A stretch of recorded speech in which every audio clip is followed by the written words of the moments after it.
right, ladies, I got a real question. If you told that man straight up, I'm not happy, I don't trust you anymore, and honestly, there's nothing you can do to fix what you did, then why? Why do you expect him to stay and prove something to you?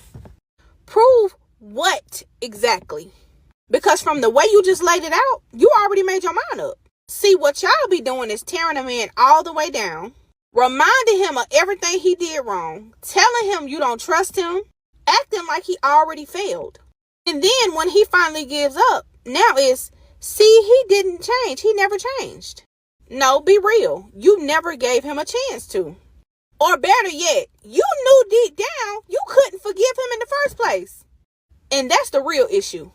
A lot of y'all think you can move past certain things, but in reality, you can't. And listen, there is nothing wrong with that at all. But what is wrong is you stand with somebody who you know you'll never look at the same again.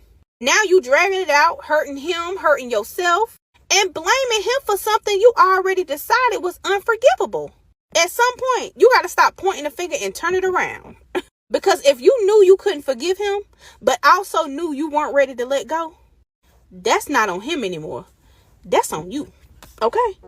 If as a man you find yourself apologizing for something you did some time ago, you messed up whenever, and you find yourself apologizing constantly over and over for the same thing, just leave.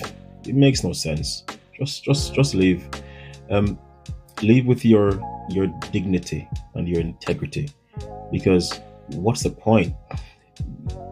Why would you stay in a situation where someone is tearing you down emotionally, tearing you down psychologically? For what? What's the benefit to you?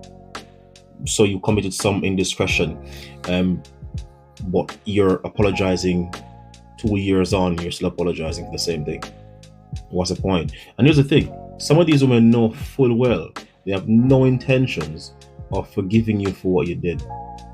They have no plans to forgive you, but it makes them feel validated. It gives them some kind of self-worth, and so they just keep on stringing you along like a little puppet on a string, and that's how they get their power, their sense of worth. Don't do it. Makes no sense.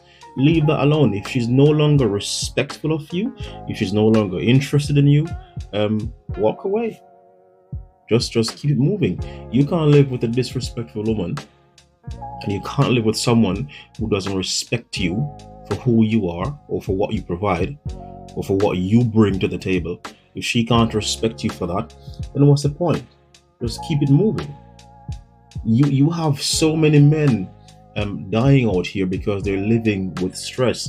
The stats tell us that over 77% of men report having experienced symptoms of anxiety and depression.